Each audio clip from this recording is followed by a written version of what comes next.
Hello everybody and welcome to the fifth round of the 2004 GP2 Championship. We're at the crown jewel of motorsport, that's right. We're at the Circuit de Monaco, the Monaco Street Circuit, for 45 laps of wild GP2 action. I'm sure that we'll see. I am once again joined by Benjamin Wald for commentary. Hello everybody. And yeah, it's certainly going to be a race to remember, I imagine, with lots of the drivers looking forward to this one. It's obviously one of the races that you are wanting to more likely win than any other race, but one driver that will not be racing in Monaco is Supernova's Valerio Scasalati, as the British team of Supernova have decided to oust the Italian in favour of F3 Euro Series graduate Johan Koisma. Were you surprised by this news, Benny? Not really. I mean, Koisma has done a lot of great performances in the lower leagues, so him coming in was just a question of time rather than anything else. Scasalati has, I think he's had some decent performances so far in 2004. Dropping him is a bit radical, but we will have to see how it pays out for the team. So yeah, a Finnish and French lineup at Supernova Racing, and as we look at the Catalunya race from last time out, it was Vitantonio Liuzzi that took his first race victory of the season.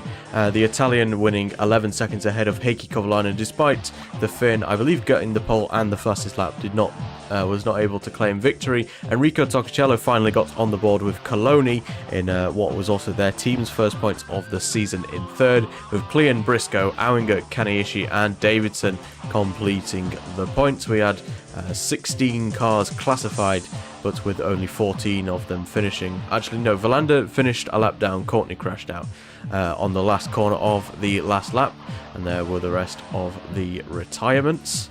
In the Constructors' Championship, actually, let's take a look at the Drivers' Championship first.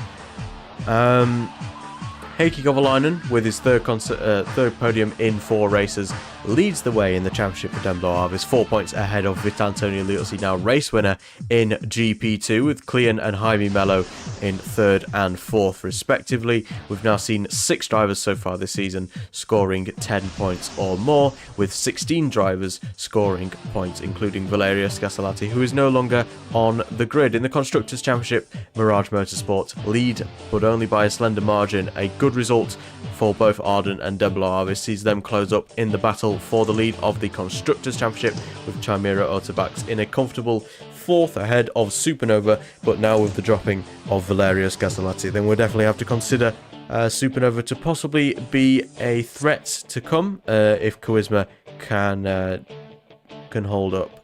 Why has the Stream Elements bot just said that randomly? I don't know. We've had every single team so far score points, with Richard Payot Excellence last of those, with 4 points to their name after 4 rounds. Any surprises that you're expecting to see, or are you expecting to see a regular race winner again today? Looking at the previous entries for this race, we have seen cars flying off the track back onto the track. We have seen safety car incidents, I think it was 2 years ago, in 2002. I don't know. Yeah. Also stitching back to that Scasalati thing. I will retract my statements. Scasalati has not been doing the best so far, only scoring 1 point compared to his teammate 10. So yeah, I think them replacing a driver now is probably the best idea. Although now, as in for Monaco, not the best idea, tight track. But Koisma already had experience around pole, so probably not too much of a difference. And without further ado then, let's get into qualifying once again, if I've set it up correctly, which I hope I have. Let me just check. Yeah, I have set it up correctly. Let's go. Right. 20-minute qualifying session. I've had a lot of problems go wrong. I don't know why, but the thing with the up in the top left where it says the lap counter just randomly stopped working. So we're going with the traditional R factor thing at the bottom for this time round. I'll try and fix it for the next race. I'm also running, for those that know about ISI Motor Games and their quirks around tight street circuits. We are running without much damage. It's gone from the regular 75% that I've been running down to 40% as I've tested a race just before the start of stream. And there was a lot of pit stops, let's just put it that way. So it had to be turned down, essentially. Welcoming Keo, as well as Lewis, Ripio, Horizon, Satent, Dan, and Karim. Welcome in, everybody. Jeffrey as well. I hope everyone is having a good end to their week, as we're now in the weekend. I think G-Motor is what you were looking for. Is it G-Motor? I see. It is G-Motor, yeah. The G is small. That's a mistake. Oh. So our first mistake already of the weekend. Yeah. The G is in lowercase and then the M is in the big case again. Yeah, the big case. Why are they all going wide at the... They weren't doing this before, man. No, great. I give up with this game. Yeah, okay. I will leave you there for like a minute. Okay. So we'll see Vitantonio Liuzzi then. He'll be the first one to set a lap time. Welcome in FF. It's very clear that we're going to have a few... it's already looking like it's going to be a cursed weekend, let's be real. It's always Monaco and these sort of games. It's going to be... Yeah. Day is going well. Might design a helmet for the league thing in a bit.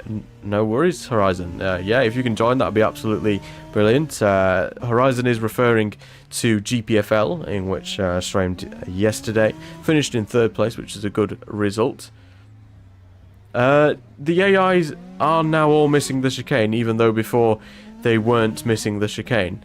So they've just decided, you know what, we're just going to start braking way too late. So, yeah, brilliant. Not as bad as the F1 weekend last year, right? I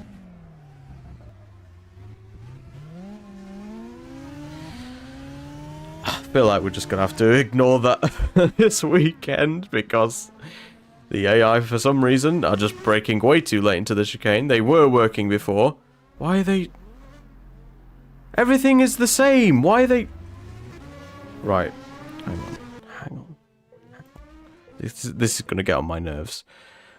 I don't know why, but it was working before. It is not working anymore now.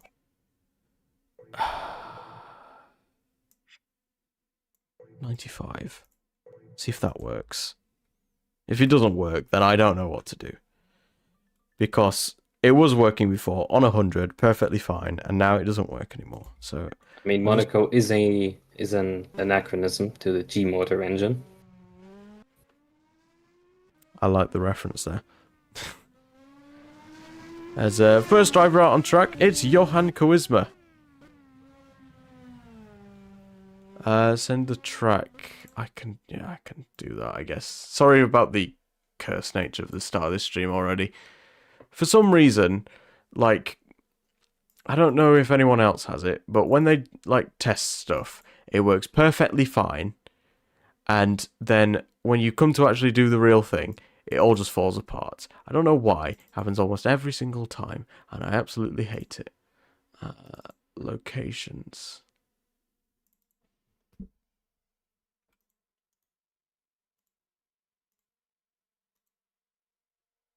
This is just... This is what you come to... this is what you come to subscribe for. I hope that we can fetch you only the best, very clearly the best. I don't know if it needs to go in F1 2006 track pack when that's done.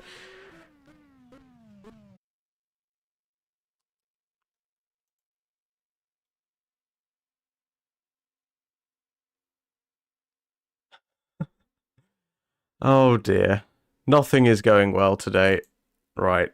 Are we back? I think we're back. Right. So, Keo, if you want to, yeah, that ain't gonna work. Yeah, Keo, if you, I've cancelled the upload thing. Yeah, whoopsie daisy. They're still going wide at the chicane. God damn it. I don't know why this has happened. I don't... Is this the same one you used for like the past few seasons? No, it's a new one, but I did test it and it worked perfectly fine, and they didn't do this. Also in qualifying, or? Yeah, it all worked fine. Keo, it's the... If you've got a link to the Blogspot thing where it's got like all the tracks on it, I think it should be in there as a 2006 track pack. Actually, it might just be in... I forgot where. It's in the 2006 track pack.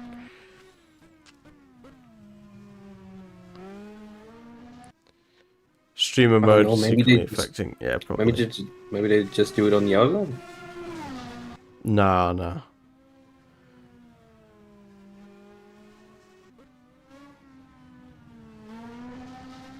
I could move it to the other one, but...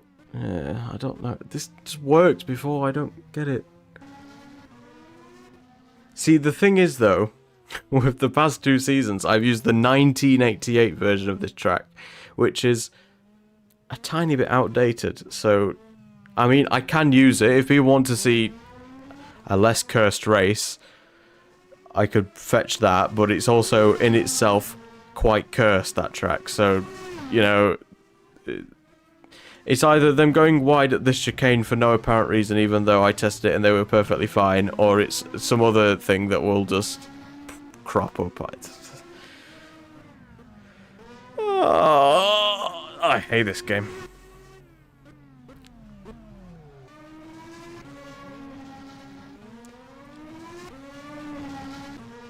If you're enjoying the stream, make sure to like it and subscribe. If you're going... I mean, I have reloaded the entire game in that past... I had to restart it, didn't I? So I don't know. Anyway, Johan Koisma, he set a benchmark of a 129.841 in the Supernova. We'll see if anyone is capable of beating that. I think Mello's next on the line. I'm not entirely sure, but this is one of the Richard Payor Excellence cars coming across the line. Tony Verlander over 2 seconds slower. Anthony Davidson, though, to pole position. So good luck from him.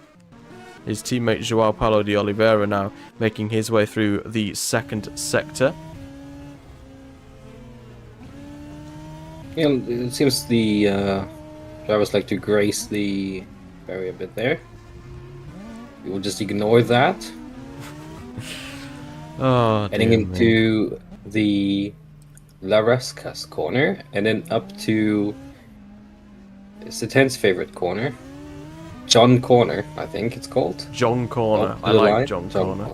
Sorry, like live chat isn't on because it had to reset it all. And it's third on Kaneishi, only 2/10 off. We also missed that Ryan Briscoe went to provisional pole for the time being.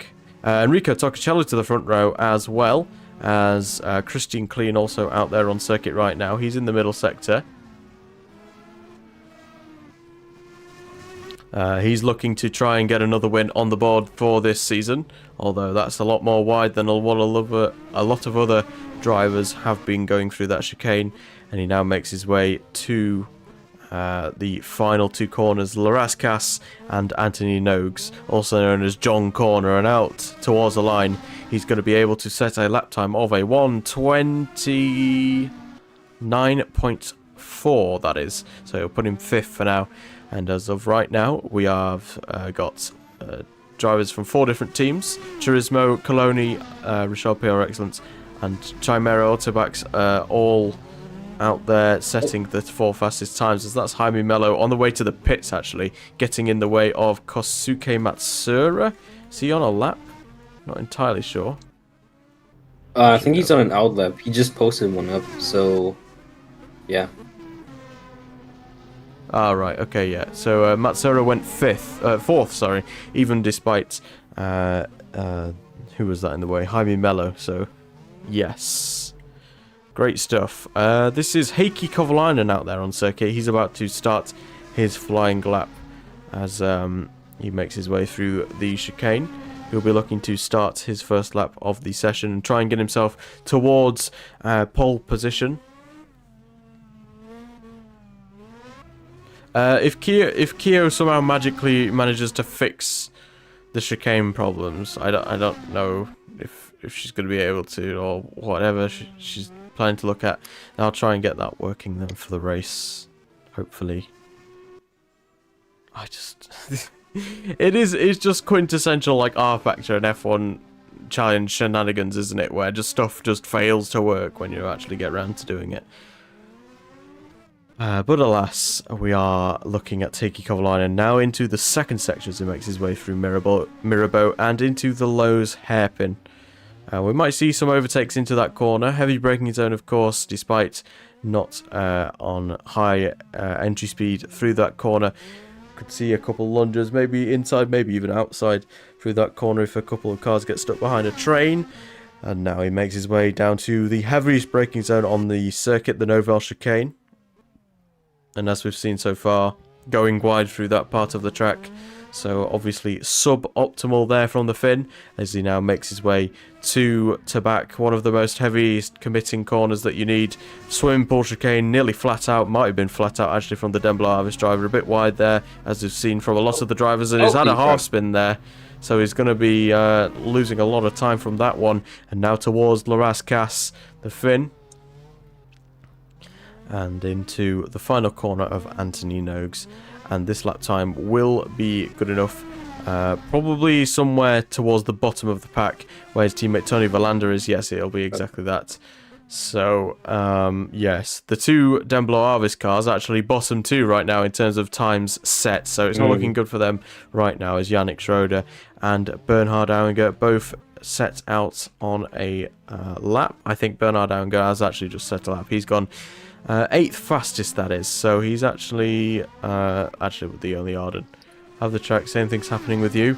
Brilliant, absolutely brilliant. So great. I think there's a possibility that the Harvest drivers might have set up their car a bit too loosely. You know, will be interesting to see if what the Red Bulls will do in the main Grand Prix this weekend, considering they are quite loose on the rear. Maybe it will happen to them as well, where they just spin. And that is Yannick Schroeder round. Fortunately for him, he wasn't on a lap. Must be within something. I'm not sure if I just saw that correctly, but I think the Red Bull driver there just took the corner correctly. Not entirely sure. Yeah, okay, no worries, Kyo. If it is the brakes, then I could definitely change that for the race, but we'll carry on with it as it is right now. So we've got the HUD not really working, so I don't know how much time's left in qualifying. We've got the AI not really working. I had the stream not working a couple of minutes ago. It's all falling apart, but I'm glad everyone is here to enjoy the pains of streaming such series. Fantastic stuff. Yeah, I mean, game is down, but mood is up. You know, it all just keeps tumbling down, but, you know, we won't turn into Fanta because of it. Is that a reference? I think someone in chat can clear you in. Okay, Yannick Schroeder then towards the Novelle chicane then. Technically, well, it's pretty close to his home track here, obviously being a French driver, and Monaco being on the South Riviera of France, and he now makes his way now to the final couple of corners. Why does the TV screen show 07? That's a good question, considering this is a 2006 skin track. So that's a good question, because I don't have a clue. Someone who does have a clue, though, is Yannick Schroeder up towards the line. He's clued up to 7th place right now, and he's actually out-qualified his new teammate, Johan Koisma, by a 10th.5. So pretty close, actually, between the two supernovas. I feel like that we're going to see quite a shaken-up grid here today, as Vitantonio Liuzzi out there on circuit right now. I think he already went out on track once and had some sort of incident, as he's already completed 2 laps, yet not set a lap time. So we'll see what the Italian is capable of doing on this lap. He's actually on an out lap right now. Is anyone on a push lap? James Courtney is. who is now making his way into back. His teammate Matthias Lauda just about 15 seconds behind, also on a push lap. And now the Australian making his way through the next couple of corners through the swimming pool chicane, and he's had a half spin, so he's going to lose a lot of time from that one, and he is going to be setting a pretty poor lap time on this first run at least. We'll watch his teammate Matthias Lauda now make his way through the Novell chicane. Oh, good enough for him. Through Rasquez now, through Anthony Noakes. Not trying to crash out at that corner, up to the start-finish line, and he goes 12th? No. What was it? 14th. He's gone 14th. His teammate James Courtney made a mistake on his lap, so as such, he is slowest of those that have set a lap time so far, nearly 5 seconds off the pace, although if he has a mistake-free lap, then he'll most certainly jump up the order a fair way, I would imagine, as would Heikki Kovalainen and Tony Valander. Those three are fairly competent drivers in the world of GP2, all three of them being, actually James Courtney has not been a race winner, but he has been a podium sitter in GP2. Tony Valander, race winner in F3000 last season, when he stepped in. Oh no, it was in 2002, wasn't it, that he won, not 2003, my bad. When he won on his one of his only 2 races in that season at his home track in Helsinki. We'll be going to that race in a few rounds' time. I think Jeffrey Van Hooydonk will try to improve on his result from last season, finishing second. If he wins, he will try and emulate his predecessor, I think the right term is, David Salins, who won on completely legal and regular terms around this track back in 2002. And that's Liuzzi round as well, so that's going to be time loss for him. And Gillet Motorsport also have, in their short history at least in the second tier of motorsport, have a good run round this circuit. Of course, last season they won this race with Timo Glock at the wheel, but for Vitantonio Liuzzi, he will make his way up towards the line and go 18th, second slowest right now of those that have set a lap time. Ryan Briscoe, current pole sitter right now, is on a lap, making his way through the F1 is fine. So, what do you suggest I do, Keo? Do you think I should turn up the brake torque? I think, is it? Because I can do that for the race. If you think I should.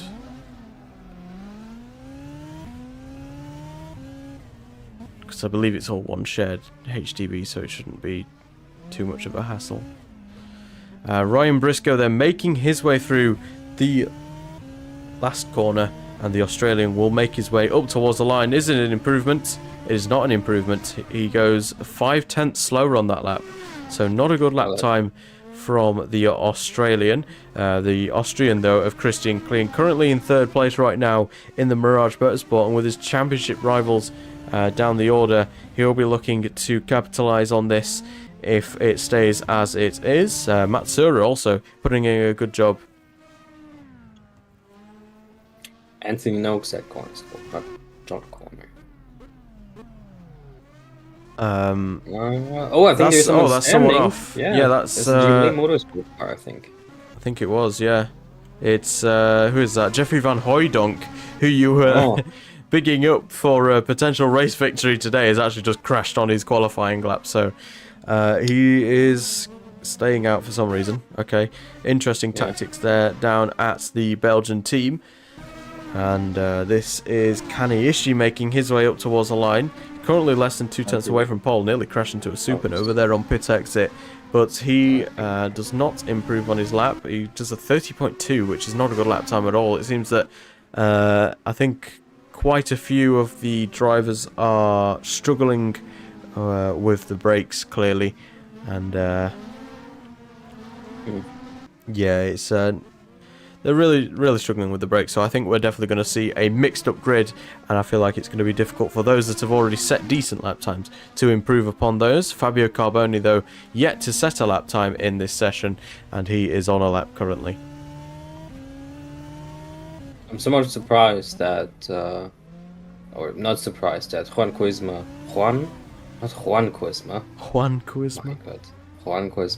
that Quisma is currently 13. He's only 8 tenths off on his debut around Monaco, which seems promising.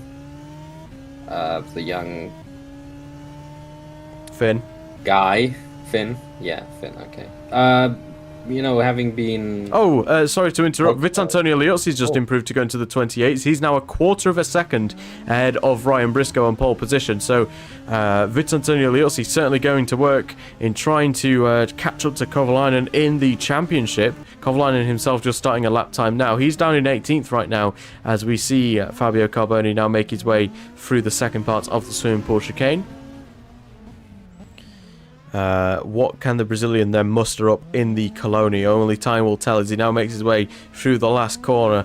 He made a mistake through the last couple of corners, so it's not looking like it's going to be a brilliant lap from the Brazilian. It's not. Only 17th fastest, as Kovalainen has got Kosuke Matsura in front of him, who is currently in 5th place. The Finn struggling to get through on the Japanese driver, and as such, this might not be a good lap from Kovalainen again, as the time continues to tick down. I mean, if Kovalainen is not able to improve on this, with how hard it is to overtake around Monaco, this might be a big dent in his championship hopes. Although I think he is currently leading, isn't he? Yeah, he's leading the championship by 4 points currently, ahead of current pole sitter Vitantonio Liuzzi. Okay, I think it might just put a little swing in Liuzzi's hands then, as he's currently on pole. Definitely not championship over though for the Finn. But yeah, he seems to... I'm not sure if this is his push lap or is his out lap. Yeah, this is a push lap from Kovalainen, who is currently 2.5 seconds off pole position, but he needs a lap time to fetch him further up the order. 1.1 seconds off. It sees him improve, but only to 14th on the grid. So he is over a second away from pole position right now, actually behind his two fellow countrymen of Quisma and Vilander, as that is Matthias Lauda. James Courtney himself is on a lap, so we'll watch his lap on board for the rest of this one. He's 4 or 5 seconds actually off the current pace setters, as Matthias Lauda now shuffled down to 19th, so it's currently a Durango back row, so they much prefer to get at least one of their cars into a competitive position for the race, as he now makes his way through the Novell chicane. This is looking like a better lap from James Courtney. We'll have to wait and see through the swimming pool chicane if he can do any better. Slightly tapping the wall there through to back, but it should not slow him down too much. Making his way now through here. It's not looking great, but oh, is it Keo? Okay.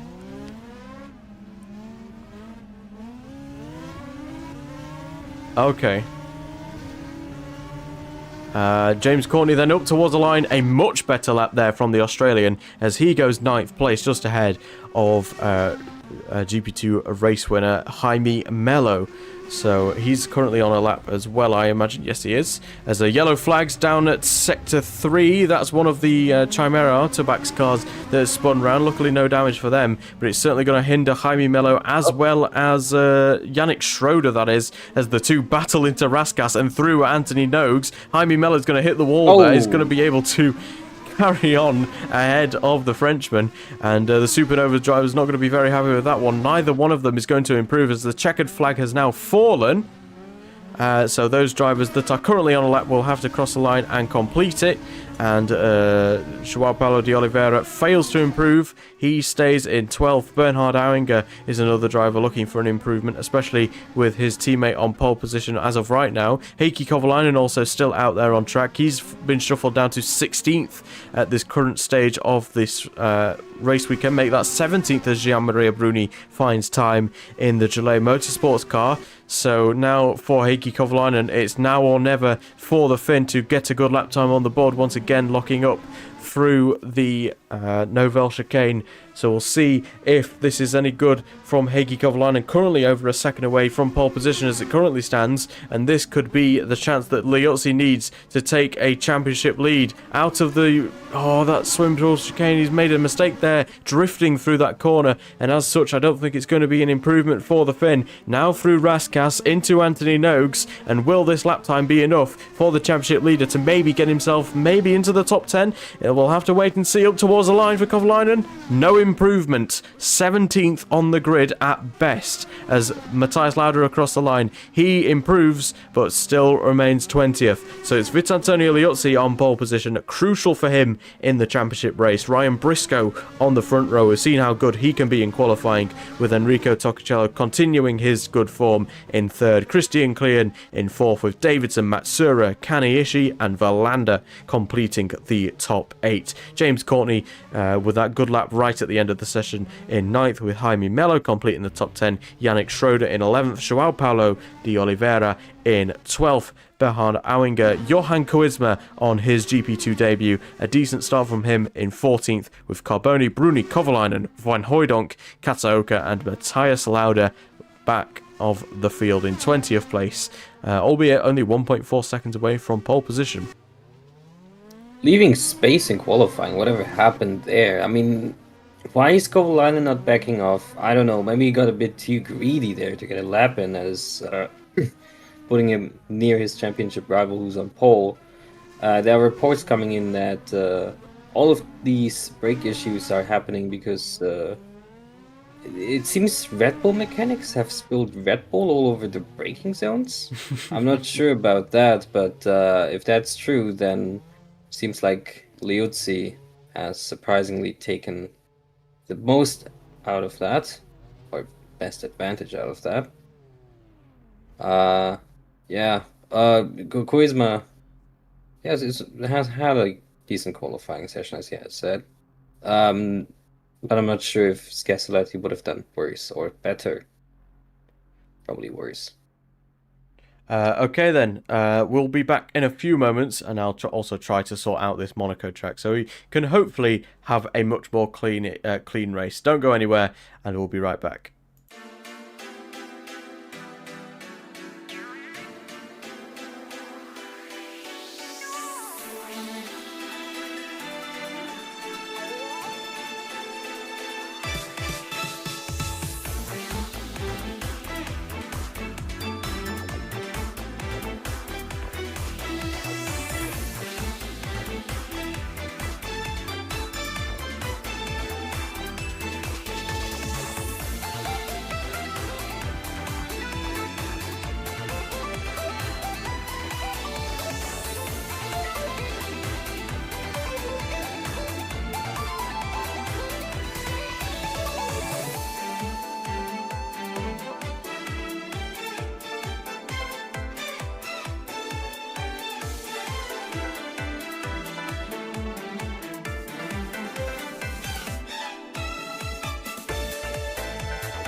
Right, I just want to say, before we get into today's race, a big shout out to KioKiri46 for the AIW fix. Thank you so much, Kio. It works perfectly fine. So yeah, we are ready to go racing then for 45 laps ahead of the Monaco race. But before we do that, probably should have done this into the intermission, but I was just rushing that much. I'm gonna go get a drink. You can be left with the commentary, Benny. Let's see how you do. Okay, sure. I have no idea who will win this race. It could be Liuzzi just dominating from the start to the finish line, but knowing Monaco in this game, we could also just have Kuzma win on debut, which I would like to see. I mean, who wouldn't want Kuzma Championship implications? GP2 video when it's coming out at some point. Yes, that's all I can say. It is coming. It is coming, as James Allen would say. Great commentary, Benny. Could you use the same AIW and R Factor also in F1 Challenge? I am not sure about that. I think there are differences between the two. I think they're structured a bit differently. So I don't think so. Hello, I'm back with some water, and we are ready to go racing. 45 laps then ahead of the drivers here for round 5 of the GP2 Championship in 2004. The lights are green and there's racing to be seen. It's a good start there from Liuzzi as he barrels his way down in towards turn 1. Ryan Briscoe looking towards the inside, gets tapped there by Enrico Toccacello as he makes his way down towards the first corner and has lost a couple of places there.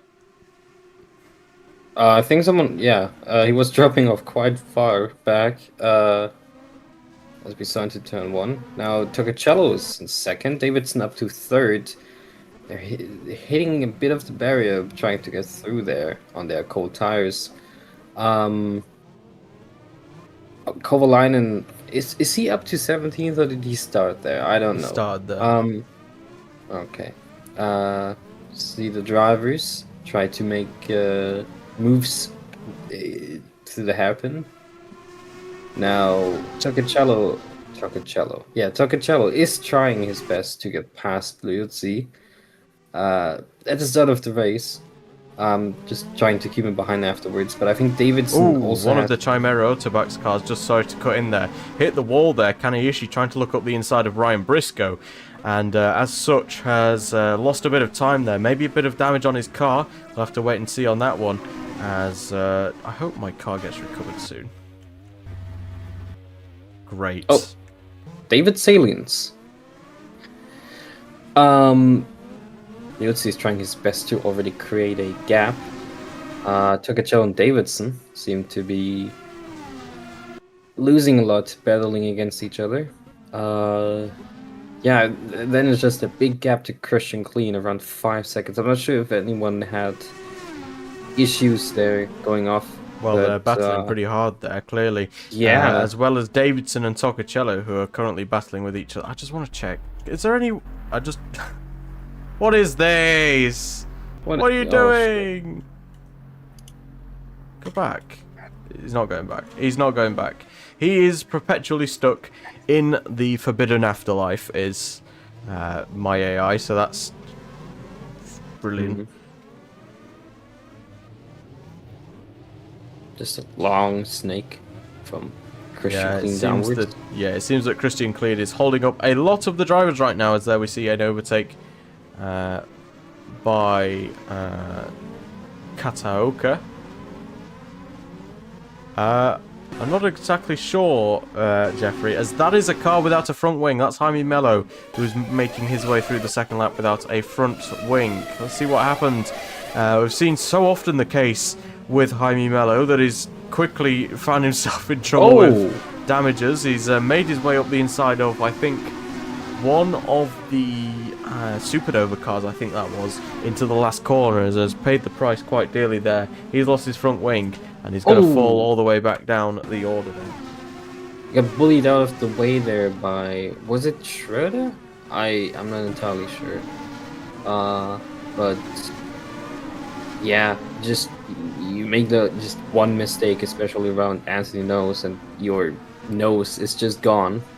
So it's already a bad race for him. Let's hope the 3 cars behind him are not killing each other. At the end of lap 3, this is, I think. Yeah, no, the end of lap 2. Sorry. No, this is the. No, they're on lap 3 now. I'm just forgetting where on earth we are. And the end of lap 2, Liuzzi is leading the way, 3 seconds ahead of Enrico Torricello in second.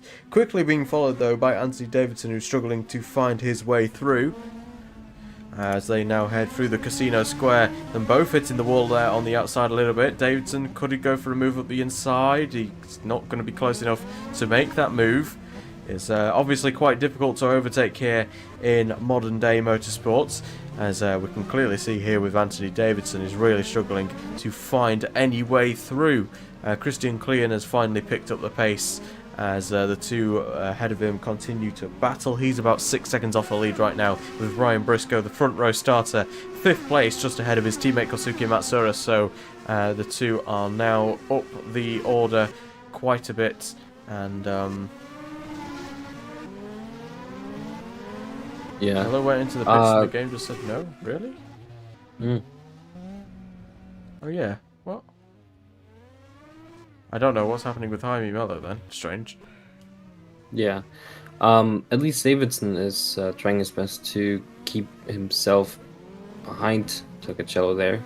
I think Davidson's actually just made a mistake as you said that, so he's fallen back a couple seconds and is now under pressure from Christian Klein, who is up to 4th place. It could be on course for P3 as he makes his way in towards turn 1. Oh, a little touchy there. Well, it couldn't have been a broken pit lane because, believe it or not, when I tested the AI as well for that, everyone pit because everyone kept getting damaged. So so that's Christian Klein then up to 3rd place. He's going very slow. I think there's an indeed. issue with the car. He's slowing down somewhat. I mean, how does he just make that move without the car having a problem? I'm not entirely sure, but unless Davidson he's for now trying his best impression of Jacques Villeneuve from Portugal in 1996, but right, Jaime Mello's into the pits, fortunately. You can see him getting serviced in his pit box right now, so we are looking good on that front. So Davidson now under pressure from the two, that's the two Turismo Autosport cars as they head now into the Nouvelle chicane. It seems that very few overtakes we're going to see here today, but I imagine it's still going to be quite an exciting race. We're only 4 laps in to a 45 lap race, so we're only 10% of the way through, and we've already seen a good amount of battling, at least between the drivers. As there we see, that is Bernhard Auinger in 12th, a couple seconds behind Johan Koisma, who is now on the back of his teammate Yannick Schroeder, on his debut no less. So this has been a great race so far for the Finn, as he is up to 11th position as of right now. Yeah, Koisma, I was already looking forward to his race pace, and it seems to be matching.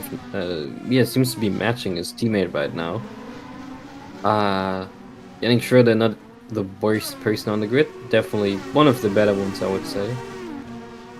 Maybe he has dropped off a bit this season, but still, Koisma is doing it's just putting on a great performance so far. But I still cannot shake off that feeling that Davidson might have a problem with his car, although he's got started catching up to the back of Christian Klein again, as there around the outside is one of the Demblo Alves cars trying to get through there on that's Kanayishi versus Valander in the battle for 7th, as there's quite a queue starting to form behind Kosuke Matsura in the battle for 6th. Maybe the Japanese driver could be under pressure from his compatriot as they head into the Nouvelle chicane. We'll wait and see if that is the case as they now make their way Will he look towards the inside? He won't, as there's contact further back. Oh, and that's James Courtney. He's clipped the inside wall there on the inside of the Novell chicane, and he's going to fall back a long way without a front wing. There goes Yannick Schroeder around the outside, and James Courtney's race is pretty much ruined from here on in, as he gets overtaken through the swimming pool chicane by Johan Koisba. Very opportunistic move there from the young Finn, as he tries to keep in touch with the cars ahead. Yeah, Courtney should just get out of the way when he doesn't have a front wing, but I think around a tight track like this, it's barely possible. Everyone is just trying their best to not crash into each other, but this will certainly not be the last time we see a car without a front wing. Courtney now for James Courtney, and he's going to be in to serve his damage. Oh, and there's a roadblock down at the last corner. That's Heikki Kovalainen also involved, as well as Gianmaria Bruni and Fabio Carbone. So the three of those all in trouble. We'll see what happened further back. They were actually right on the back of James Courtney as he peeled into the pit lane. We'll have a look-see on who caused it. It was Gianmaria Bruni up the inside there. There's Fabio Carbone flipping upside down. And fortunately for him, the game will flip him around and he'll be able to get rolling again. But this is a massive shame for Heikki Kovalainen. Even though he's picked up no damage from that, he's going to have his work cut out for him, as Fabio Carbone and Gianmaria Bruni both needing pit stops in this race already. So we're up to 4 cars now that have sustained damage in this race so far. The only thing that's missing now probably is either someone jumping from the lowest hairpin down to the marina, or the bay, whatever. Yeah, that is what happened to Thiago Monteiro here last season in 2003, where he somehow managed to escape the track extremities at the Monaco hairpin and ended up landing in the tunnel. Yeah. Only things that you'll see on R Factor and F1 Challenge, ladies and gentlemen. Yeah. I think that would be like the only thing missing. Maybe aside from rain. But the skies look clear to me so far, and I don't think that over the next 40 laps, rain will set in. FF's right, we're on to our first flip already of the race weekend. I believe I said 2 flips, so we're already 50% of the way there. Christian Klein, though, pushing hard, as you saw there through the last corner, nearly hitting the wall there on the exit of the corner, and is now all over the back of Enrico Torricello. Can he find a way through at Massenet? It's looking difficult for him to find a way through up into second place for now, but I imagine the Austrian will be quickly dispatching of the Coloni driver. Yeah, I think he will. Oh! Yeah, he's getting a bit touchy with him. He's trying his best to push him hard without getting too close to his rear there. He will just have to manage somehow getting around that car. Yeah, Liuzzi is just... I think he's just extending his gap in front, having no worries in the world. Gianmaria Bruni and Fabio Carbone both into the pits. Meanwhile, his teammate Enrico Torricello battling very valiantly against Christian Klein to keep him behind in their battle for second position in this race. The Italian with the drive of his life right now, it feels like, as Christian Klein definitely seems like the faster of the 2 drivers. Yeah, but it doesn't really... and there goes he's going fast. A very opportunistic move there from Christian Klein. A bit of a bump and run that might suggest, but Christian Klein making it work in the Mirage Motorsport car, and he is now up into second position. A great start of the race for Christian Klein, as he now sets after Vitantonio Liuzzi, gap 7 seconds to the race lead. I think it's somewhat hard. Somewhat difficult to close a 7-second gap around Monaco, though he's already cut down a second right there just after 2 corners. So I don't know, maybe Christian Klein is on a mission. He now has a lot of free air ahead of him. The incidents of Johan Koisma put him into the top 10 there, and he's still on the back of his teammate Christian. Who the hell is Christian Schroeder? I don't know. Yannick Schroeder, who is in 9th place and staring at the back of Tony Volander's Demblo Arvis as it currently stands. Race order right now is Vitantonio Liuzzi leads ahead of Klein. Toccacello, who's now falling under pressure from Davidson for the final podium place. Ryan Briscoe in 5th with Matsura, Kaneishi and Valander completing the points.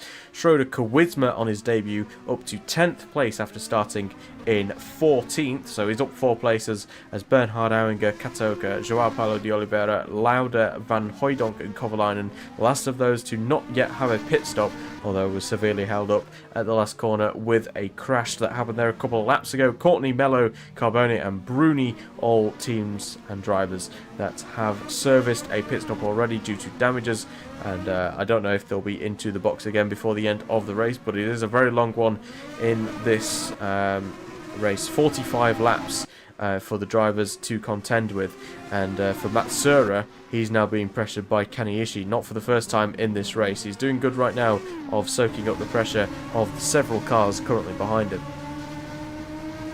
Toccacello seems to be losing some pace, or Anthony Davidson just trying to get the better of him there. Yeah, Toccacello, although having started pretty well, is starting to fall that bad. Is falling down a bit, just very slightly. Although you now see Klein, the back of Klein, yeah. Yeah, it seems that Klein's maybe pushed his tyres a little bit too much in the past couple of laps, and as such has fallen back quite a bit. He's once again under pressure from Enrico Toccacello. Not for the first time that we've seen these two battle, of course. Klein only just got past Toccacello about 3 or 4 laps ago. So as Davidson now falls under pressure from the Australian of Ryan Briscoe, we see Christian Klein here under pressure massively from Enrico Toccacello, with the roles reversed as they were just mere minutes ago. But Toccacello unable to make the move as what Christian Klein did to him at the swimming pool chicane. He'll try and find his way through in another part of the circuit. We're seeing fairly similar straight line speed between each team, so as such it's quite difficult to get a run in towards turn 1, outbraking your opponents and getting into second position for Toccacello is going to be a bit more difficult than you probably would have been expecting. Yeah, I mean, Monaco seems to be more of an endurance race most of the time than an actual pace race, or a sprint for that matter, if you want to call it that. Yeah, I think the best thing to do is just to wait out until the pit phase and see who has a better pit stop compared to their rivals, as we now see another train back there. Yeah, it seems that everyone's really struggling to overtake at this current point, but Ryan Briscoe has now started falling off the pace of Davidson ahead, and as such is falling into with the clutches of his teammates, although the two Turismo Motorsport cars, I will be expecting them to be enjoying this current double points finish as it currently stands, but we're only 20% of the way through this race as we are on currently lap 10. For those that are unaware of how R Factor works, the lap counter at the bottom is laps completed. So that is 9 laps completed, and when Liuzzi comes across the line, that's 10 laps completed, and as such, he will be starting lap 11 now.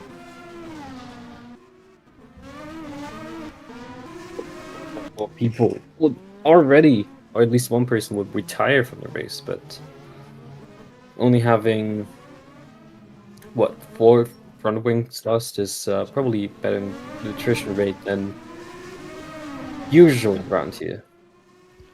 Do you know what I don't understand with YouTube? How there's like a top chat and a live chat. I don't get that. Why can't it just all be just... I know it's like to stop spam, but why not just like auto mod spam anyway? Like, I don't know why I have to actively click something to change it. It's a very strange feature to me. But alas... the racing on circuit is what we're looking at, and we're also looking at Matsura now pulling away from Kaneishi and now under pressure from Tony Valander. The trainers seemingly broke up as we've had a car off. Kawizma's been off, I think, in the past couple of laps. He's been overtaken by Bernhard Auinger through the last couple of corners, and down towards turn 1 he has been overtaken into turn 1? No. Was it up the hill then? It was up the hill. He let the door open there for Kataoka to enjoy. And the guy who started in 19th is now up to 11th place, Tatsuya Kataoka, as he now faces a potential challenge towards the points. Davidson is indeed in P4. Joao Paulo de Oliveira not far away from the points either. He's about 5 seconds away from 8th place. Tony Verlander right now. Did I see smoke there? I did see smoke. It's Ryan Briscoe. There's black smoke pluming out the back. Oh, and Matsura's hit his teammates. What on earth has happened there? Dear me, and Ryan Briscoe is going to lose his front wing. Oh, dear me. And I imagine that Tina Curtis, the team boss, is going to be absolutely furious with both... Well, I don't feel like Ryan Briscoe had done anything wrong there. But, yeah, there goes the engine. That's the first retirement of the race. Ryan Briscoe out of it. And a potential penalty coming the way of his teammates as Jaime Mello thinks the king should finish one last race, apparently. And as such, has just decided to... Park. Yeah. Bro. I mean, it's great sportsmanship, but I don't think you should really do that in a... Especially considering you've got 35 laps to go. Yeah. You need to find reverse, mate, at some point in this race. Yep. There we go. Oh, Briscoe's been despawned, so...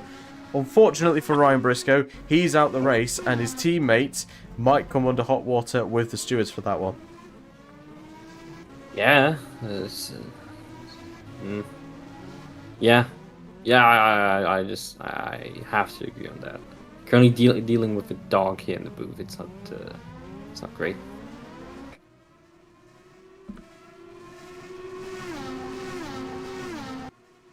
At the front, though, Vitantonio Liuzzi has been caught by Christian Klein. We've completely missed that. Within the past couple of laps, Liuzzi has been able to close in that gap to... Klein's been able to close in that gap to the Italian as they start now lap 13. This is now. Gap is 1.4 seconds between the two. How many laps did it take for him to close in that gap? Like 3, 4 laps? 4, I think. Something, yeah. Thank you, by the way, Rose, for that amazing Kyokiri impression in text form. It's brilliant. Davidson now once again on the back of Enrico Toccicelli. It seems that the Italian has now lost Christian Klein in that battle for second, as the Austrian now desperate to get what looks to be a possible second race win of the season, although Liuzzi will also be gunning for that same achievement.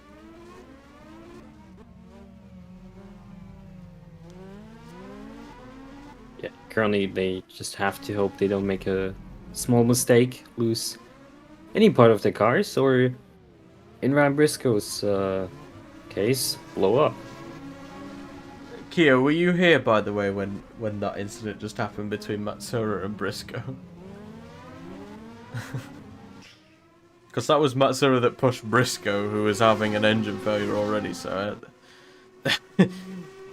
I think Matsura may get a penalty, I'm not entirely sure on that one, but we'll have to wait to see what the stewards say about that one.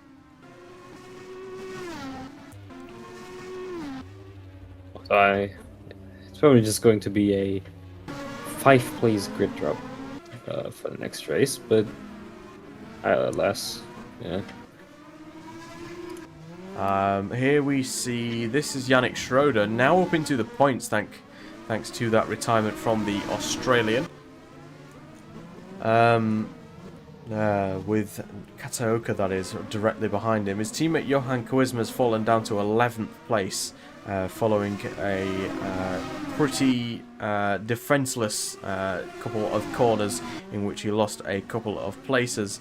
But Yannick Schroeder currently doing a good job in holding up the cars behind, maybe trying to do a bit of teamwork to allow his teammate to keep up with the cars around them, and maybe a couple retirements ahead of them could then see both Supernovas scoring points for the first time this season. I'm not exactly sure if Scasolati and Schroeder both score points at the same time. I actually think they did, actually, at Monaco, I think. Not entirely sure. But either way, for Christian Klein is now fallen off the pace of Liuzzi again. So once again, we're seeing the gap between the front two ebbing and flowing, as so often that we see with this series. When will the leaders pit? I'm expecting to see the pit window somewhere between lap 20 and lap 30 for the for pretty much everyone in this race. Expected one stoppers. So often we see, as there we saw Kaneishi actually hitting the wall, not Kaneishi, Kataoka hitting the wall there as Yannick Schroeder begins to drive away a little bit from the cars ahead. Bernhard Aunger and Johan Kuzma being left a little bit further behind.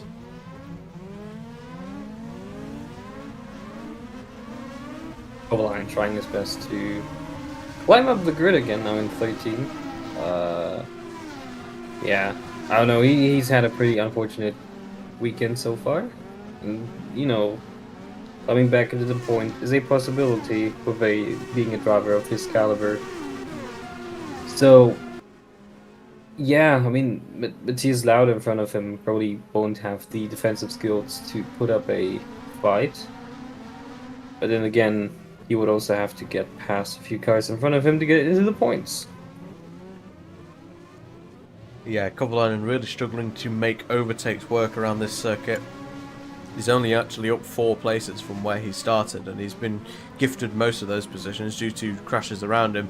Although saying that, he's lost a lot of time due to being involved in incidents himself, so it's pretty much leveled out for him. And he's well, he's still in the race, so he's obviously still doing a good job of keeping with the midfield. As of right now, though, for Christian Klein, once again catching Vitantonio Liuzzi. Gap is just over a second between the Italian and the Austrian as they now begin lap 16. Meanwhile, third place man Enrico Toccicello quite a bit further off the pace as he now begins to hold up a number of cars. Matsura himself is, wow, holding up a number of cars. Actually, I thought it was him holding up the cars. It's Yannick Schroeder that is holding up cars all the way down to 15. What? Race When did engineer? you get here? When did you? I don't know. Where did he get here? What? What? Jaden Harrison has joined in from F3. No, not even F3.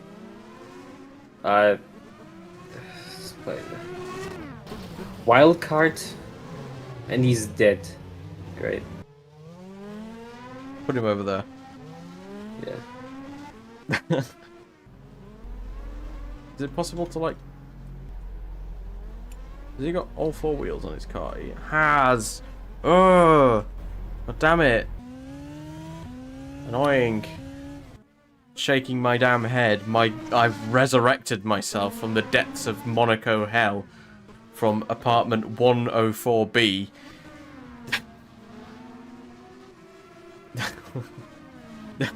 I don't know. Yeah. Oh my days. Yeah, I don't know. We will just have to wait until something happens again. Oh, they're like too wide into there. That's not great. Yeah, that's Matthias Lauda actually he's actually just been overtaken by Heikki Kovalainen for 12th position. Remove auto clutch. I don't. Never mind. I think I have it on automatic gears. Oh, that's not going to be great. Oh, that's Matthias Lauda. Yep, into the wall. You said that one. It was pretty much almost certainly going to happen there, as his teammates also into the wall. So both Durango Corsas have just crashed at the same corner at the same time. So yeah, I think going too wide there. It's just an automatic. What do you call it? I would just say we'll create an automatic pile-up of cars. yeah, 2 into 1 certainly does not go through Anthony Noakes. We'll get a replay of what happened with James Cornelius. We actually just missed. What on earth just happened there? We saw the first Durango car of Matthias Lauda just hitting the inside wall, and it is almost the exact same for the Australian, I think. You know, you just can't do that at John Corner. It just doesn't work. It's too tight. Even with these GP2 cars. Maybe F3 cars, but I'm not sure about the pedigree of those. Of the drivers there. So we will have to see tomorrow how bad that will happen. I'm not even sure if rain is forecasted for tomorrow or Sunday. Although a rainy race around Monaco in F1 might just Oh, he's cause going again. anything. How have you got out again? Who let you out? Who let you out? Who let the dog out? My guy. Right, okay. We're gonna take you out once and for all.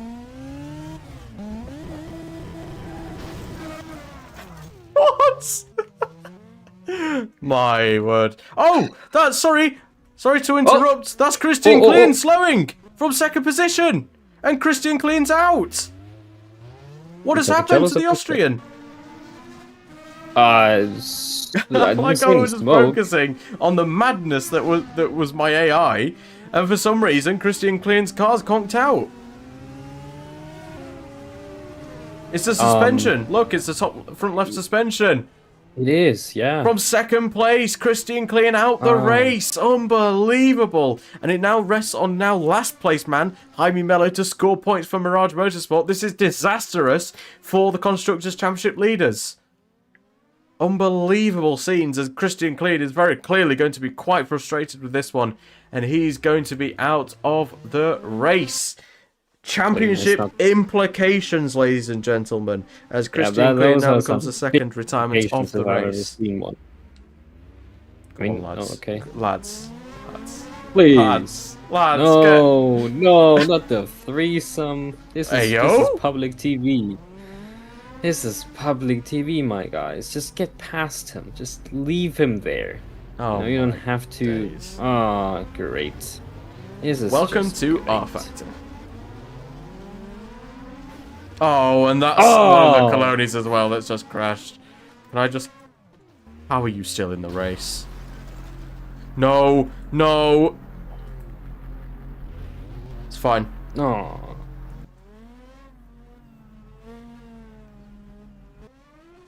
Lads. Come on now. Lads. We're not even halfway through. We're not even halfway through. This is going to be... Can my car... please just retire from the race. It's all I'm asking for. I mean, Tina in chat has said something about the auto clutch with F11. Maybe that will help. Okay. Just retire, man! Ah! I like how professional this has become. you have to put down the damage scaling to like 40, you said. So... the car's that damaged that I can't even drive it in a straight line anymore. Yeah.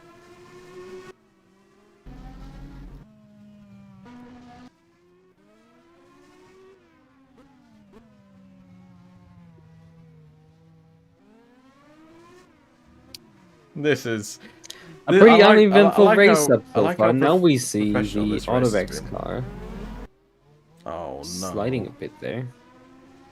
Okay, he's returned. The return of the beast. Return of the Mac. The Holy and the Mick and the Mac. Oh, that's an interesting view. Oh, God. You've almost taken out someone. And you talk about people fixing rigging their races. I think you rose an apology with that. You certainly do. My days. Please just retire. All I ask. I like how professional this has become.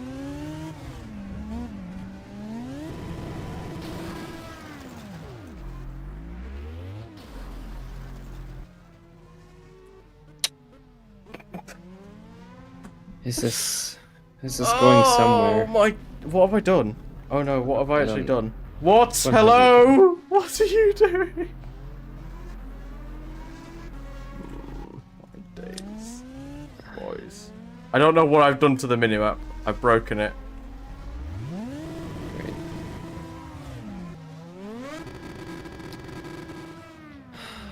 There we go. Thank you. Thank you.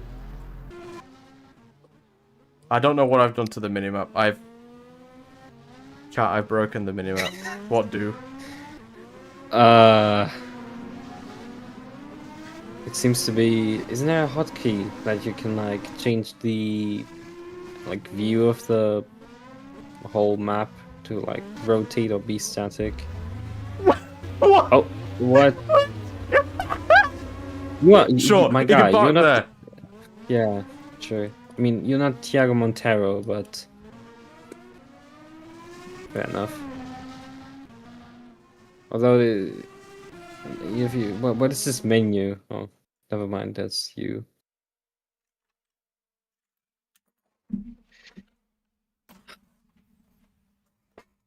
This is the best stream ever. I think we will just take the results from here. As I think that's the best. I think that's the best to do.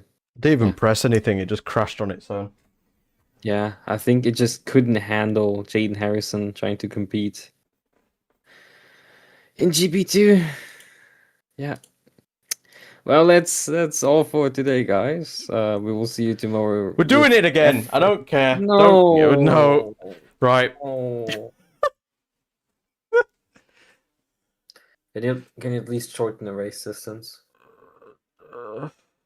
Right. We're on Yeah. lap 21, I think. Right. Let me grab the race order. Yeah.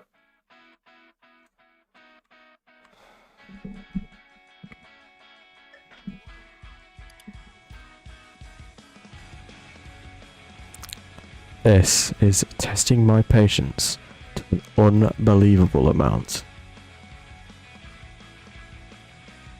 Right. Okay. Okay. We will be back in a few moments once again, and we're going to do a restart of the race. We're going to do half race distance, or however many laps.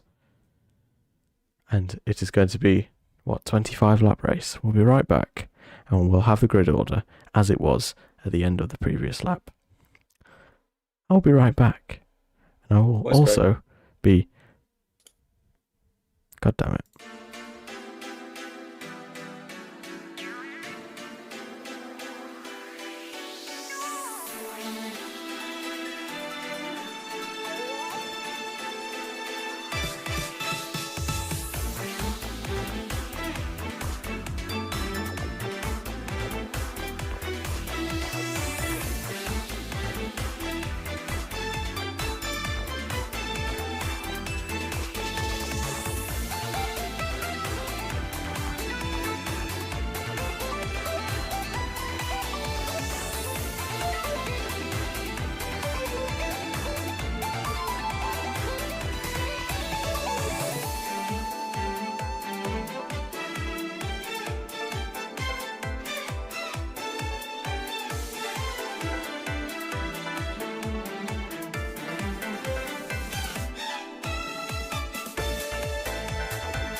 Hello, everybody, and welcome to definitely the first time that we're doing this. Definitely the first time. Yep. Let me just get rid of you, and you. Wait, who else should be out? Let me just check.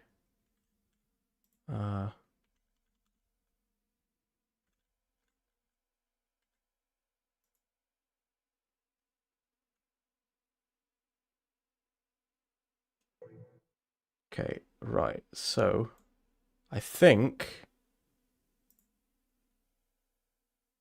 No, Carboni was still in.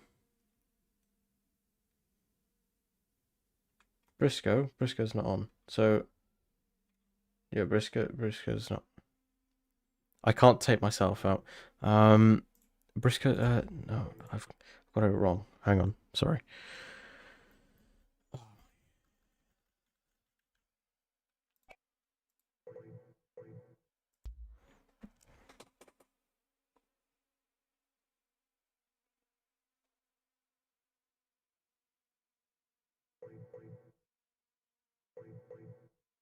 Who? Who are you on about? Right. Clean was out. Briscoe was out. Carboni was still in the race by that point. He just pit. So, yeah. I think we are finally ready to go. So, without further ado, for the first time today, and not the first time, and not the second time, not the fourth time or anything like that, let's go racing for GP2. F2. F2. FGP2. F in chats for GP2, as it's probably going to go extinct after this race. Anyway, the lights are green and there's racing to be seen for the first time today, and we'll make our way down towards turn 1. It's a very aggressive start there from Kaneishi as he makes his way up the inside of Enrico Toccicello down in towards turn 1. He won't be able to make his way through as the minimap's walked off, so let me just done. Finally. Right, we can get on with the race now. Anyway, down towards the first sector, Vitantonio Liuzzi leads the way over a second now ahead of Kaneishi in second place. So he's had a brilliant start here on the restart with Toccicello and Davidson in the top 4. Kataoka makes it 2 Chimera Autobacks cars in the top 5, sorry, as Heikki Kovalainen has had a fantastic start. He's up to 7th place already, so that's a great start for him. That's Tony Volander we're looking at. Kovalainen just behind his teammates as now they head towards the Nouvelle Chicane for the first time in this race. Yeah, definitely the first time in this race, and that's Matsura pushing his way through there on Kovalainen. That's the second time now that he's had... he's gone way too deep into the braking zone of that corner, and he might cop a penalty for that one because he definitely did it earlier. They disputed it, the Turismo Motorsport team, and suggested that it was Briscoe braking early because of his engine failure that caused the incident between the two, and that means that Matsura will be given a 5-second time penalty. I'm out the race. Yes, I'm out the race. Yeah. So Matsura with a 5-second yeah, great penalty start. Already penalty. Liuzzi is driving away from Kaneishi. Kaneishi. Is that my internet that died? Or is it Benny's? I think it's Benny's. Yeah, it's Benny's. Okay, good. Great race. No, it's Discord almost crashing. It wasn't internet related. It's just Discord. There up the inside, that's Joao Paulo de Oliveira versus Yannick Schroeder in their battle for 9th place, and the Brazilian has nicely dispatched there of Yannick Schroeder. A long, nice queue forming behind the Demblavis, I think it is in front. Yeah, that is Tony Volander that's leading this way in 6th place. Actually, yeah. Right between him and Matsura, who is forming the queue. Davidson now all over the back of Kaneishi for 2nd position, and the Richard Payor Excellence car is looking very good in Monaco. Of course, Anthony Davidson, one of his 3 race starts in Formula 1 in 2002. One of them came at the Monaco Grand Prix, where he got his best race finish of his career in 11th, I'm believing, or it might have been 9th actually. Yeah, I don't know, but I'm surprised how good the Autobacks are doing this time around again. They've been struck by some misfortune over the last races, I think, and I don't know. I'm talking out of my ass right here right now. I've not even have the results open, but it's good to see that Kaneishi is second and Kato is. Yeah, it's been a good start to the season for Team Chimera Autobacks, as the team have had a good slow start to the season with not many high points finishes, but they've scored quite a few as the season has gone on, as they currently find themselves 4th in the constructor standings. For Liuzzi, though, he is absolutely flying on lap 3. He's 7 seconds in the lead already, so he is absolutely having a time of his life in that Arden International car, as Davidson now constantly being put under pressure now from Enrico Toccacello behind.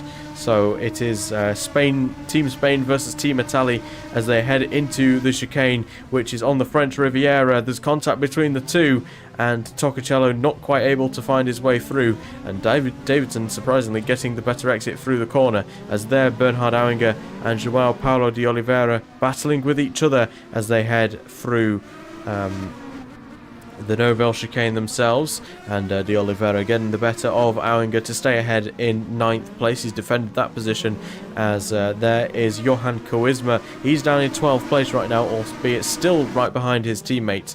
And still we have 18 cars left in this race. The 2 retirements so far, Christian Klein, and down the inside for Matthias Lauda. He's made that mistake before, nearly loses his front wing because of it, and is now might be under pressure from his teammates.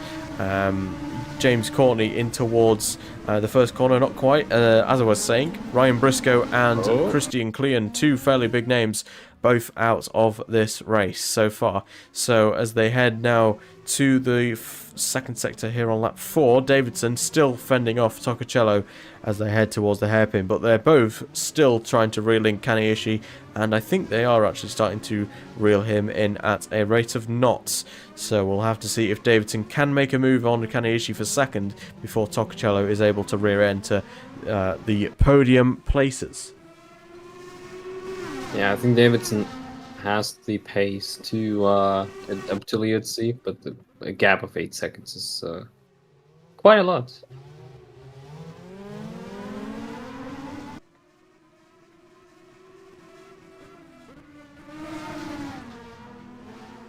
Yeah, Kaneishi then really struggling as it currently stands with the pace of his car. He's now 11 seconds off Vitantonio Liuzzi. It's a shame that we can't see the mini-map. I don't know where it's disappeared off to. I would like to say all I did was re-enter the qualifying, enter the order of the race for the grid. Didn't really change anything else. The minimap's disappeared, and the rest of the HUD features have reappeared that aren't included in the minimap. So I don't know what's happened here, but either way, we'll have to make do with what we've been given. Further back, quite a hefty battle now from Kataoka all the way down to Bernhard Auinger, that is, in 10th position in the Arden International. So definitely heating up for the lower points positions as Kataoka really starting to hold up the cars behind. His teammates doing the same thing just further up the road. So the 2 Chimera Autobacks cars certainly doing their job in holding other cars back. As it currently stands in towards the hairpin, no one making a move. Yeah, Liuzzi is just having a great weekend. 12 seconds in front now. There's nothing really that can stop him aside from some kind of issue or skill issue. Speaking of issues, Gianmaria Bruni, I think, is out the race. I think we missed that one. We'll get a replay of what just happened there with the Italian driver, but either way, he is out the race. He was quite far down the order, I think, in the lower knockings of the order. And there he is on the entry into the upper Mirabeau. See what happened with him.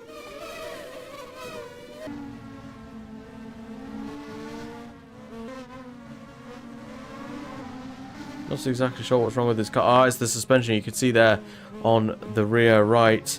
Gian-Maria Bruni retiring from the race, and he's the first retirement on the restart, the third retirement overall. But for Vitantonio Liuzzi, his countryman, it could not be going better right now.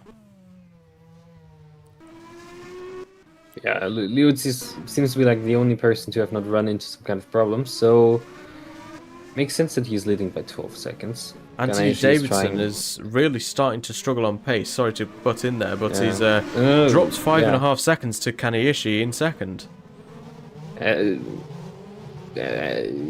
Davidson is his name, yeah. Anthony Davidson seems to have... oh, and that's Kovalainen into the wall! He was trying to get a move done there on Kataoka. We've seen many times that drivers are losing their front wing on the inside of that corner, and Kovalainen maybe thought, if I try and get ahead of the Chimera Autobac's car before I reach the corner, I'd be able to be okay, but clearly not.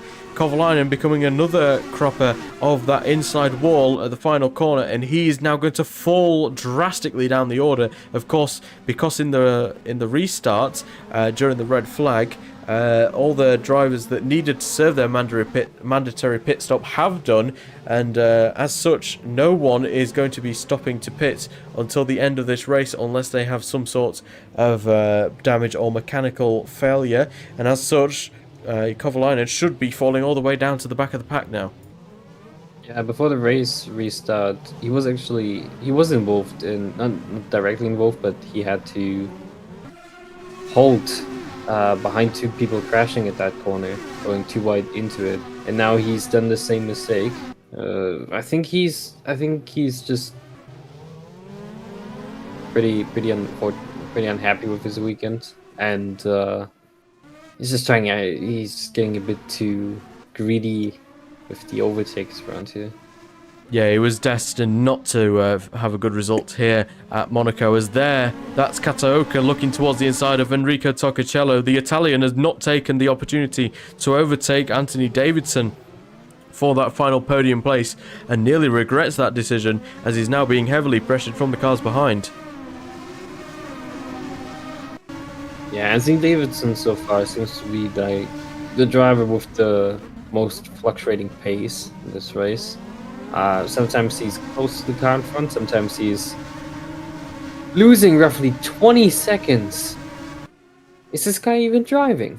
I don't know, but he's doing a fantastic job of keeping everyone behind, even despite that lack of performance deficit. Someone who doesn't have a performance deficit, though, is Toshihiro Kaneishi. He is 4 seconds and closing on Vitantonio Liuzzi for the race lead. This could not be over yet between the front two, as the Italian is starting to come under pressure from the Autobac's Chimera car of Toshihiro Kaneishi, who is closing in at a rate of knots. He's pushing hard. You could see there, hitting the wall ever so slightly through that bit of the racetrack. 4.3 seconds is the gap between the front two.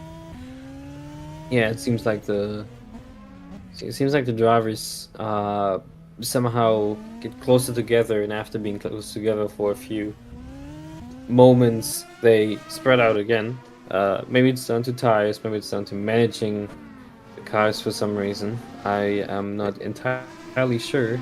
It could be a case where when they're in the wake of the car ahead, maybe their tyres are getting hot to a degree that they can no longer follow the car in front and then just fall off the pace massively. Could be the case, and if that is the case, then it's not great to see racing, but it does give us quite unpredictable racing as such, as we see a lot of overtakes further back the order. Saying that, we're seeing a lot of overtakes currently, as there Jaime Mello clips the inside wall, who's currently in 11th, trying to get past Kosuke Matsura, who has a 5-second time penalty. Jeffrey Van Hooydonk is into the pits. He's had front wing damage at some point, so his race is pretty much ruined from here on in. The gap continuing to close, though, at the front of the field, with Davidson now pulling away from Enrico Toccacello, who is half a minute off the race lead, even though we're only halfway through lap 8 of this restart. So it's not looking good for Enrico Toccacello in terms of pace, but in terms of track position, he's looking forward to a second consecutive points finish. Yeah, I think that's the best he can aim for, even with a chaotic race like this. But yeah, I am also happy for Quizma seems to be running close to the points right now. I think it is top 8 if I remember correctly. Yeah, he's actually So got he past will his just- teammate in the past couple of laps, which we missed. Yeah. And he's now just one place away from the points-paying positions, which is directly in front of him. The Richard Peyor Excellence car of João Paulo de Oliveira. Despite all the chaos, it seems that one of the quietest drivers on the grid, Johan Koisma, has put in a brilliant performance to now put him within a chance of possibly scoring his first points of his GP2 career on his debut, which could be fantastic for the Supernova team. Yeah, for a while now, people have said he could be the next big Finnish driver in open wheel racing.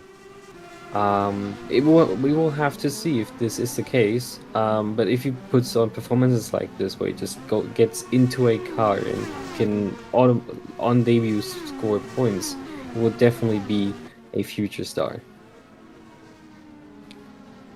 Is tucked in quite nicely behind the Brazilian of João Paulo de Oliveira as it currently stands, not looking at any way through to try and actually overtake him, but as they now close up to the next train of cars, which is now being led by Tony Valander a little bit, as Tokicello has kind of dropped the pace a little bit and has started to pull away, as has Kataoka. The two Chimera Autobacks cars, I've got to say, are in fantastic flying form, as Vitantonio Liuzzi, as I say that, is starting to pull away once again at the lead of this race. With just 15 laps to go, he leads this one and is looking forward to a potential championship lead for the first time in his career in F3000 or GP2. Yeah, I don't know.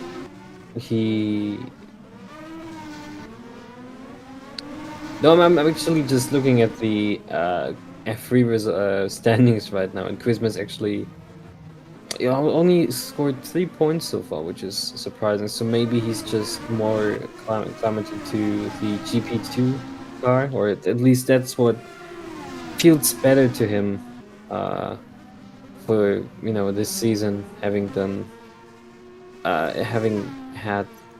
won the opening round of the 2002 F3 season, and then scoring a couple more podiums, but maybe his 2004 campaign hasn't had the best of starts, and now being promoted to GP2, putting on a great performance.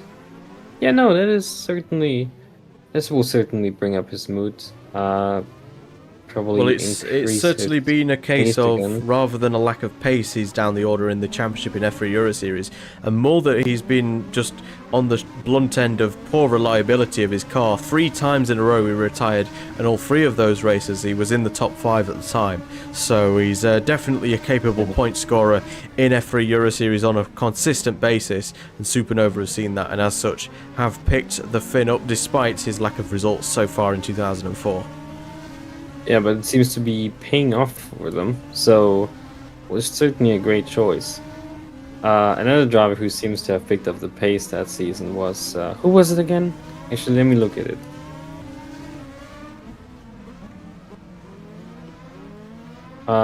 It was... I was thinking of Jamie Green. Yeah. His 2003 campaign was... slightly worse, I think. Yeah, never mind, he entered the last 4 races on parts of Benjamin Wald being out for the season after having suffered a huge crash, or coming together with Robert Kubica, I think it was. Yeah. Yeah, he did score a podium in the last race of that season, so Jamie Green might be someone else who will shoot up the ranks soon. For the aforementioned Benjamin Wald, I'm not sure. He seems to have improved somewhat for 2004, even scoring a win in atrocious conditions in Spain, but not much more have we seen of him. Probably just another mediocre German driver who will phase out of the sport by 2000, and I would say 6, as we now see the RPX driver of, I have forgotten his name. João Paulo de Oliveira is starting to pull away from Johan Koisma once again. So it's looking unlikely at this current pace that the Finn will be scoring points, but yeah, if any retirements happen ahead of him, then he's certainly going to be within a fantastic chance of points. I'm not sure if there are any trains in front of him, except for this small one. So, if anyone does any kind of, has the thought of maybe overtaking at Anthony knows, then he would certainly be inside the points paying positions. And of course, if you are interested, because we were talking about F3 Euro Series, if you're interested in finding out more about that series, be sure to join the Discord, which is where I also stream those races live. We should be live for the next F3 Euro Series race at this very track, Monte Carlo, the Monaco Street Circuit, tomorrow evening. I believe that's at 6:30 p.m. if I remember correctly. Not entirely sure, but it's at some point tomorrow evening. So if you want to keep your eyes peeled for that one, then be sure to join the Discord server. As here we see Kataoka on the back of Enrico Toccacello, who is in turn pushing Anthony Davidson for that final podium place right now. It's a current three-way battle for third place in this race, but it's looking like a two-horse race now between Liuzzi and Kaneishi, who is now within 1.6 seconds of the race lead with just 13 laps to go. Kaneishi seems to be on a mission. With roughly 12 laps to go. Oh, he seems to be edging him closer to the climax of this not Grand Prix, but GP2 race. To certainly try down his inside, but he's staying at his back. He's trying to touch his rear there a bit, maybe trying to upset the car of the Italian. But Liuzzi is staying stiff, staying firm ahead of him, not letting him bump his rear. And as we now go through the tunnel, this could be an opportunity for Kaneishi to go down his inside again. He's aiming up for it. He's staying behind. Sorry to cut in. Matthias Lauda's out the race. Oh. The Durango Corsa driver, I will bring this without any innuendos, has had a gearbox failure in his Durango Corsa car, and the Austrian will become the fourth retirement of this race. He was looking unlikely to score any points today, but especially so with him now out of the race. Yeah, he was just flying a bit under the radar. Matthias not doing his father, I think it is, much proud, but Kaneishi, despite not knowing who his father is right now, probably just some banker from Japan, is probably very excited to see his son. That's a wall for Vitantonio Liuzzi. That might give a chance for Kaneishi to try and make his way through into the race lead, as the number 1 car heavily under pressure from the number 12 as they head in towards turn 1. Kaneishi can't find his way through as now they head up the hill towards Massenet for the 14th time on this restart. This will be the 29th lap of 45, and as it currently stands, Vitantonio Liuzzi is soon to lose the race lead with Kaneishi all over the back of him. Yeah, Kaneishi just needs Liuzzi to make a mistake where he isn't on the race line to get past, and then that should be safe sailings for him until the end, with 11 laps to go and much more opportunities for the Japanese driver to overtake him. Yeah, I think I would not be against Kaneishi winning at Monaco. Certainly would show off his prowess to teams further up the grid or in other series. There he goes up the inside of the Nerval chicane. There's contact between him and Liuzzi. There's contact between him and the wall. But Kaneishi's still got his foot in there. Liuzzi's going to have the better exit out the chicane. And up the inside for Kaneishi into the back. What a move from the Japanese driver. He's into the lead. Liuzzi with absolutely no response as Toccacello's falling back. There's a huge accident down at the hairpin. Who's that? It's Davidson. It's Davidson from the podium places. There's at least 4 people. Yeah, it's 4 people standing there. So Anthony has blown up, coming out of. I don't remember. That's Mirabeau. He's blown out. Blown up out of. Yeah. So then we have Toccacello. Then it's the other. It's Matsura. Valander, I think that was Auinger, Joao Paulo de Oliveira has also lost his front wing in all this, so it's chaos for Richard Payor Excellence. We'll get a replay of what's happened with de Oliveira as well. I'm not sure. It might be Carbone has actually lost his front wing before that incident, as he just came down there to Maribel without a front wing. Oh, he's gone up the inside of Auinger and lost his front wing. We've seen so many times this season the same mistake happening. And he is without a front wing. And as you said, Carboni is indeed without a front wing as well, probably from the same sort of incident. And he is also going to need a pit stop. And it seems that Carboni is going to be right at the back, also needing a pit stop in this race. Davidson, though, out from the podium places. A massive shame for him and a massive shame for RPX, as they were looking likely to lift themselves off the bottom of the table. And now with one car out and another car needing a pit stop, it's looking unlikely that they'll be scoring any points today, as Kaneishi begins to pull away from Liuzzi. Gap is now 3.5 seconds, and with all that chaos behind, the gap to third place, which is, by the way, now Kataoka, Kaneishi's teammate. So we're staring down the barrel of a potential Team Tomera Autobacks 1-3 in this race, which would be fantastic for them in the Constructors' Championship. He's 34.5 seconds off the race lead with all the chaos that's happened around him. Matsura's back up into the points, although still has that 5-second penalty looming over him, so he's going to need to be pushing hard through the next 10 laps if he wants to maintain himself in the top 8. Johan Koisma in 9th. Heikki Kovalainen, who had to serve a pit stop earlier on, is in 10th and is currently just 4 seconds away from 5th position.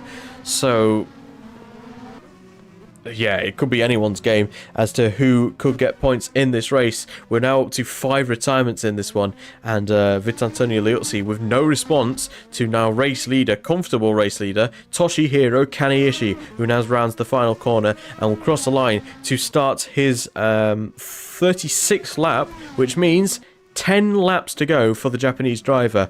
And this would not only be a fantastic result for him, not just a fantastic result for the team, but also the fantastic result for Japanese motorsport in general. This team has joined from Formula Nippon to prove that Japanese racing is just as good as European motorsport, and they're certainly going to be proving it today, especially if they can pick up not only a win, but a double podium here in Monaco. Yeah, I'm happy to see a relatively new team and a new team on the grid being able to fight with the more established and more the well-funded teams up at the top. You know, them showing off that even with a smaller budget, you can be a force to be reckoned with. And if anything happens, Liuzzi, you know, with how the engines tend to be in GP2, there could be a possibility of a Autobacks 1-2 at Monaco, which would certainly be a delight for the team, and maybe even pick up a few sponsors along the way with that. I think Karaoka might be reeling in Liuzzi. Never mind, I think Liuzzi is reeling in Kaneishi again, now having made up 1.2 seconds to the Japanese driver in front again, as we now see the Turismo of, I think that is Matsura, behind Tocacello, trying his best to keep up with the Italian, I think Tocacello is? Yes, he is. Okay. Seems that Tocacello is now starting to pull away, though, a little bit, though. Yeah. I mean, Turismo not had the best of races anyway. I mean, they're probably scrapping points, but with the penalty I think Matsura has, this is not going to be easy. Unless Matsura has a pile up forming behind him. At the moment, I think he would finish somewhere down in 13th after the penalty is applied. Now we see. What do we see? This is Kaneishi leading the race and has now been caught by Fabio Carboni, who's on fresh tyres. And has just had to come in for repairing his car. He's actually pretty fast at this point of the race, and he's actually looking to try and re-overtake Kaneishi to get himself onto the lead lap. as Jeffrey Van Hooydonk, I haven't actually realised, has just set the fastest lap of the race. Never mind, it's Joao Paulo de Oliveira, who is 14th place, 70 seconds off the lead, no problem for him. He's just set the fastest lap. Ripio says, never again, I withdraw and form a karting team. So yeah, it's not looking good for Richard Payor. Excellent, as the team are staring at another 0 points from a race weekend in GP2, as they currently find themselves in last in the Constructors. It's looking like it's going to remain that way. Can Liuzzi, though, find any way through on Fabio Carboni? There's surely got to be blue flags for Carboni in that Coloni. Whether he adheres to them or not, I'm not entirely sure, but either way, he's really starting to harry Kenny Ishii for his position on circuit for whatever reason. His race is pretty much done and dusted from here on in. We've only got a handful of laps remaining in this race, and yet he's still trying to get himself onto the race lead. Well, if anything happens, then he can certainly still be there to try and pick up maybe a point or two if absolute chaos unfolds around him. I see what you did there earlier with Carboni and Coloni. Didn't mean it. I'm not sure if that was intended, but It certainly wasn't. I'm not sure if Kanaishi's tires are falling off or if Carboni putting pressure on him to unlap himself is slowing him down. Although now, Liuzzi has just lost a second there. Not sure why, but yeah, maybe the following two cars at the same time has seated up his tires a bit too much, destroying them slightly more than they already were. This little train here. Yep. Led by Kovalainen, strangely enough, who, despite having fresher tyres than the rest of the drivers around him, is struggling to keep up with his countryman Johan Koisma. As it currently stands, the Supernova driver still in 9th place on his debut in the series. And he's still there or thereabouts with Jaime Mello, who has made a brilliant comeback after the red flag to get himself into the points-paying positions. Koisma seems to be a bit more lenient in his driving now. He's not trying to do any generous moves on cars in front. He's probably just letting it play out, see if anything happens, and then possibly snatch up a point or two from that. Behind him we have, I think it is Kovalainen, yeah. So Kovalainen is also not really closing up to his countryman there. Yeah, but Schroeder behind seems to be not letting loose off the fin. Yeah, I don't know, it could still go a few ways. I mean, we have seen what has happened before. A restart is not going to happen again if anything like that happens. But yeah, a little pile-up might come in favor for either one or both of the Finns. Schroeder edging a bit closer there, but being a bit too happy on the flow, losing it a bit there, sliding. We see into the Nivelle chicane. Kovalainen is still trying his best to overtake and keep behind the drivers of the team that are blue and yellow. I have forgotten. Supernova, yeah, that's what I was looking for. Demba Supernova, yeah. Yeah, with this little train led by Matsuro, I think that someone will have their tires shredded sooner or later. So points are still on the table on debut for Johan Koisma, which I would love to see. But he has to still overtake at least one person and keep championship leader Heikki Kovalainen behind. So we now see the other Dembla Avis of This is Tony Villander, who has overtaken Enrico Tokicello and has pulled away at a rate of knots. He's now on the back of Kataoka, for the final podium place. So this could still possibly be a decent day for Dembla Avis, even with their main championship contender down the order. Tony Villander so far only with 4 points to his name this season, with a pair of 7th place finishers, and he would love to get on the podium for the first time this season, obviously picking up podiums in both O2 and O3 in F3000. Not really gelling as well with the GP2 cars this season, but he's certainly putting on a good show right now as he closes in on third place man Kataoka for that third position, and possibly try and deny Team Chimera Autobacks a potential double podium finish in this race. Looking just one position further ahead, Liuzzi is losing time to Kanishi at a rate of knots. He has lost around 2 seconds ever since we started following these cars here, so either Liuzzi's tires have just fallen off by now. Tocacello's out. It's a no. gearbox failure. That's why he was going so slow. Oh dear. For Coloni, it's no points again. And Tocacello most certainly was on course for a podium finish, especially if it was the reason why he fell off in his pace in the first place. Was the reason for his because of his gearbox failure. Kuisma's into the points, no? Yeah, Kuisma's now into the points because of Enrico Tocacello's retirement. He's now on the back of Jaime Melo, who has so far won a race, I think, this season. And the Brazilian is under pressure massively from the debutant in the Supernova. So this could be a great race for Johan Kuisma, who is certainly thriving from his strategy of just waiting for the chaos to ensue around him and picking up the pieces.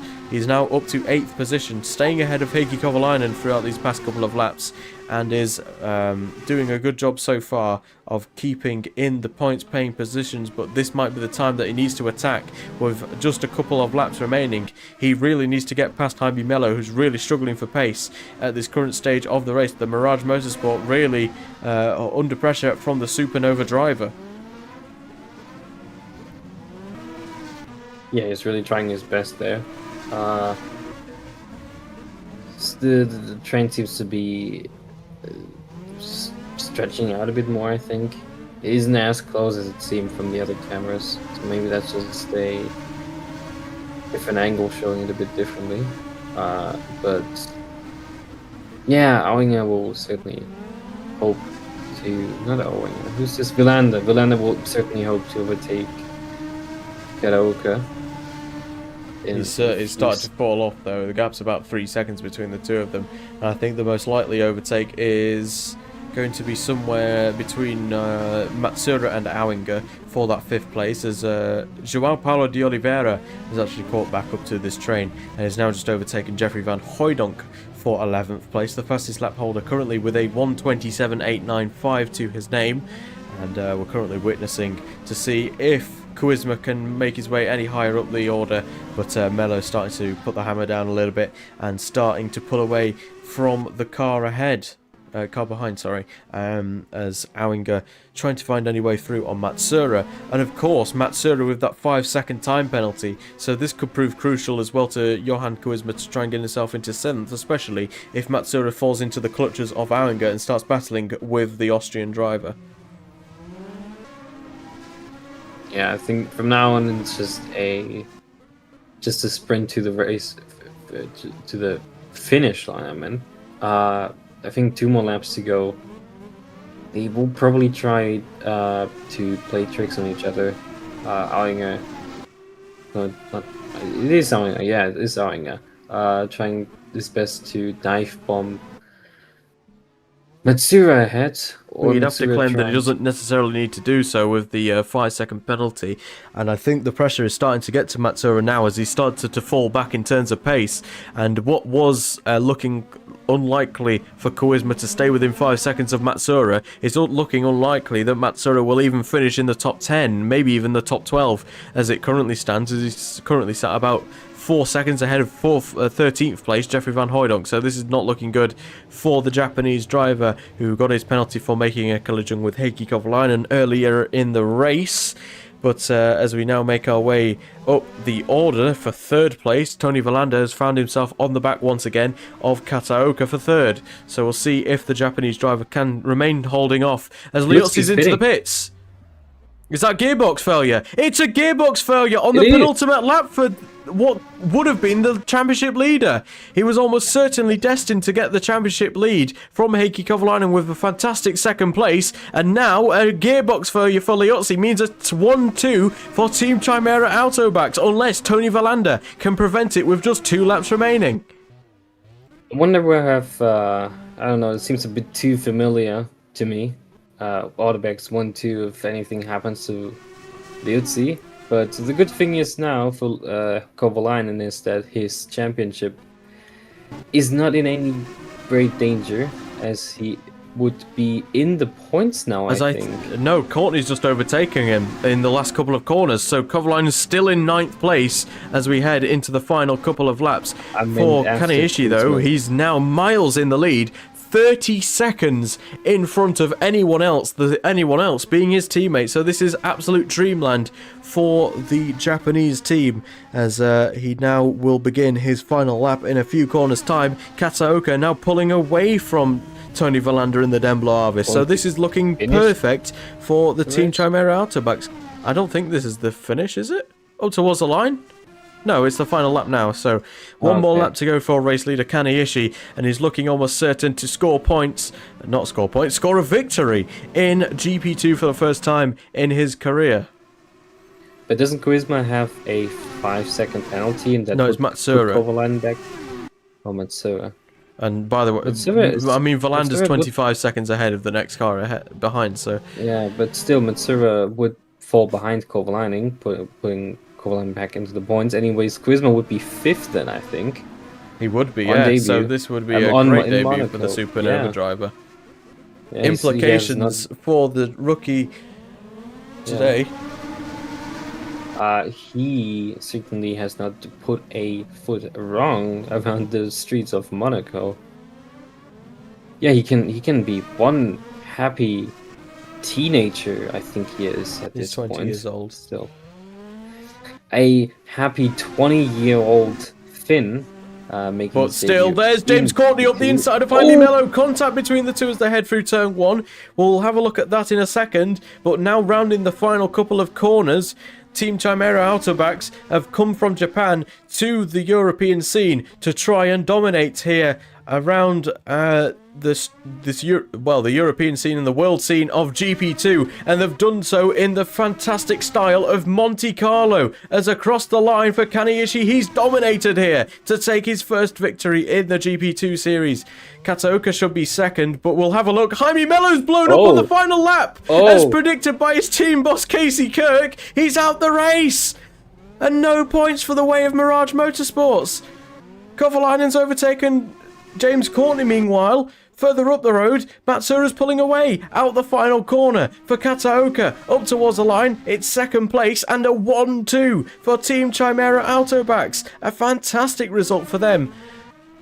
As now out the final corner for Valander, a first podium finish of the season. Good result for him and Demblo Arvis in the Constructors' battle. Further back, Matsura has pulled away at a rate of knots. Auinger's got no response, and I think Matsura will be able to hold on to 4th place in this one. But can Charisma find his way through up into 4th? Into 5th, as now, through the final corner, Charisma, can he get a good run out the final corner? I think Auinger's going to hold on. Matsura across the line. Is it a 5-second gap to Bernhard Auinger? It is. 6.0 across the line. Matsura 4th, Auinger 5th, Charisma 6th, Kovalainen with a brilliant comeback drive to 7th, and Courtney scoring a point for Durango Corsa. Carboni will just miss out, with Yannick Schroeder beaten by his teammate in 10th, with Joao Paulo de Oliveira in 11th, Jeffrey Van Hooydonk in 12th, and we saw 8 retirements from the race. Mello, Liuzzi, Toccacello, Davidson, Lauda, Bruni, Briscoe and Clean all retiring from the race. But it is Kaneishi who has taken victory ahead of his teammate Kataoka to make it a historic Team Chimera Autobacks 1-2.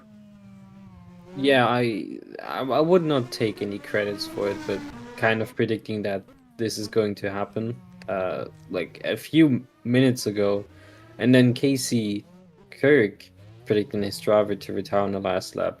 I'm not sure if you have predicted anything correctly for this race. You probably have, but yeah, I'm happy to see Autobacks do well around this track, even with people falling by the wayside, they still had the pace to at least get on the podium and not have to just not just have they achieved that, they have also won the race. 4 points for them. I mean, you don't see that every day. A team come in and win at Monaco for their first race. That is certainly a sight to see. Well, if you enjoyed this, let's be real, a bit of a crapshoot of a stream with all the issues that have happened, be sure to like the stream and subscribe so you don't miss another stream. The next stream on YouTube will be the 2004 Monaco Grand Prix in Formula 1. So if you don't want to miss that one, be sure to subscribe and have your notifications on. Other than that, it's going to be all from us in today's stream, all from Benny as well. Yeah, I was certainly enjoying this race. Chaotic one once again as round 5 closes a third of the way through this championship, and it's anyone's guess as to who will take the crown. See you later.